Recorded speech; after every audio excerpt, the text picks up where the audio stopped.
has a front porch. Of course, you probably figured that out, right? Porch Time. Yeah. Kevin Cooper. Kevinly rhymes with heavenly. Testing. 1, 2, 3. Yeah, I mean, they're, going for that Uh-oh. It looks great to me. Yeah. You sure you don't want to go inside, Dayton? You want to hurry up and do it before the cold weather sets in, unless you want everybody kind of... Am I like the first one you're doing? Yeah, you're the first one. Oh, great. Yeah. Of course Yeah. I am. Well...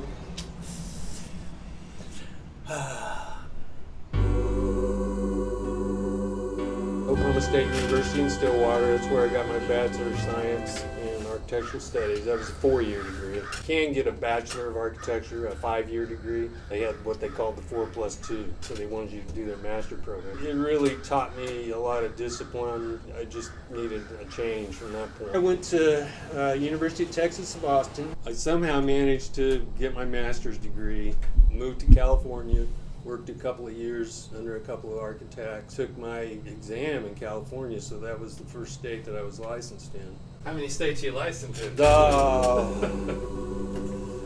All of them except for Alaska, including District of Columbia. Alaska is because of its location, is a different animal as far as architecture. Arctic engineering test they make you take because of the permafrost, right? Does it bother you? Maybe a little bit. The fact that I have DC, at least I can say I got 50, right? Fortunately, a couple of honeybees thought coffee was sweet.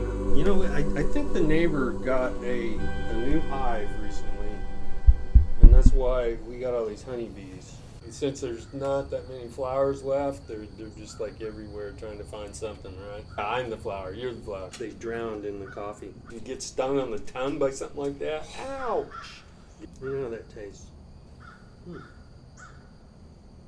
little extra protein. Now we're getting into some weird territory. That was what I was hoping for. I just don't see how you can come up with really good creative solutions to design problems. You need, I hate to say it, thinking outside of the box, but that's what it is. We're kind of a group of weirdos, and that I like that. Being architects and designers, you almost have to have that element in order to, I think, to be really creative. I was looking online, finally trying to figure out, what it is that causes holes in rocks.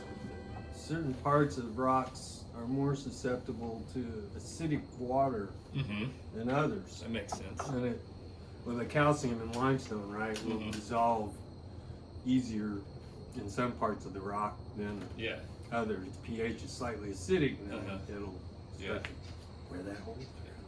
It doesn't have a hole in it, it's got a little notch in it. That just always intrigued me, that, and of course the fact that the erosion on it is so intricate. I always appreciated the organic forms of eroded rocks. How that relates to architecture. The solidity of stone is the obvious thing. Well, of course it goes back, it was like the first thing used. Like augmenting the cave, type thing, Crows right here in Fayetteville, so sorry about that, folks. I'm kind of used to them by now. The caw, just like, if you don't hear them that much, it really grates on you. It still grates on me a little, but they found a good neighborhood, and, hey, live and let live, I said. I'm a drummer. I used to drum. I used to have a trap set. When I was in Austin, we had our own little garage rock band. Started playing when I was in 3rd grade, I guess. First song I learned was "Inagata da Vida, honey or baby," because it had a real, basic drum beat. So, there's always the chance that I'm going to spontaneously combust. As the movie went on, like at least 2 or 3 of their drummers just, would just went up in smoke. To me, that would be so great, just to go. Not like today, but once I get like old and really decrepit, pound away at the drums to the point where I just go poof. Yeah.